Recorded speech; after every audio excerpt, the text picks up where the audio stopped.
Being lead designer at Lionhead is actually an interesting job because we have one of the industry design luminaries working here in Peter Molyneux. So I work very closely with Peter to define the game vision, and then I work specifically day to day on the team trying to bring those pillars and that vision to reality. And along the way I work pretty much several times a week with Peter reviewing the game, talking about the game, and trying to execute on both what we want to do and what he is encouraging us to do.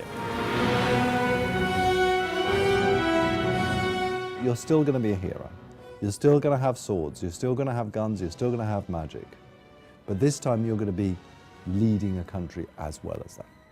We're not going to make it easy for you though. There are going to be challenges in your rule. Like many of us have seen, the leaders that we elect in today's world often age badly in the first couple of weeks when they realise the enormity of the problem that they're taking on.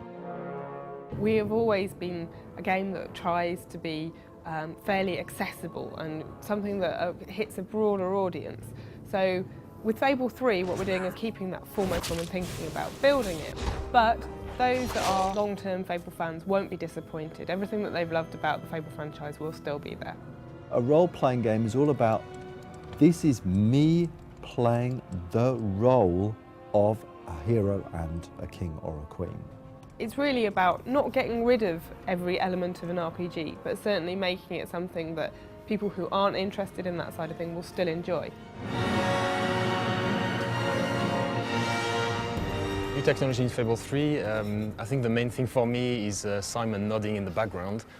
The tools are actually a bit slower at the moment, so I probably wouldn't want to talk about that. We've got a real issue with that. Move on. Obviously, with Fable 2, we had a stable code base to work from, so we've mostly been working on new cool things to go and put into the game. One of the things that people have come to expect from Fable is innovation. And in Fable 3, we've really pushed the boat out. We've totally looked at the morph system, thrown it all away, and started again. And the first thing that we've got is something called extreme morphs. Now, these extreme morphs are on an expression. So you're walking along and someone just upsets you. You can press this expression and out of your back appears these huge angel wings. A shaft of light comes down and shines on you. Everyone around you steps back and, oh my goodness, there you're showing your true character off. Aggressive. Smile, stern. We've got hot syncing in the tools now, so all the artists can edit a texture and pop it into the game immediately just by hitting a button, and it never fails, obviously. Can I redo that bit? Never works. Never works. That's a Freudian slip. There's another thing which I think we could use for morphing, which is really interesting, which I've never seen before. And that is the weapon that you use.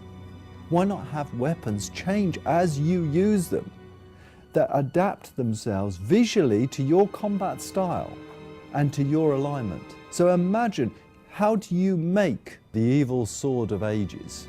You make it by using it in an evil way. And as you use it, as you kill innocent victims, so you will see it glow and drip with blood all the time.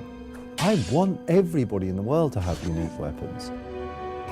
As we teach you our new way of doing weapon customization, we need to think about how we teach that to the player, making sure that every facet of it makes sense, is clear, is understandable, isn't too complicated, but is deep enough, and all of that is very hard, very challenging, but it's also very fun. More excitingly is with the lighting system. In Fable 2, I think, to generate the lighting for all the levels took a bank of 6 very, very powerful machines, 7 days to generate all the lighting for everything. Today we've got a bank of 1 machine which generates all the levels in 5 hours, which is a lot better. We've also been looking at how you express yourself, and we're giving you the ability to touch things. Now this may sound strange, but imagine this, being able to reach out and touch your girlfriend in the game, being able to hold, persuade, pull, push, all that can be done dynamically. There is a fantastic amount of fighting and great combat and a really swift, pacey storyline, which is really engaging and really snappy.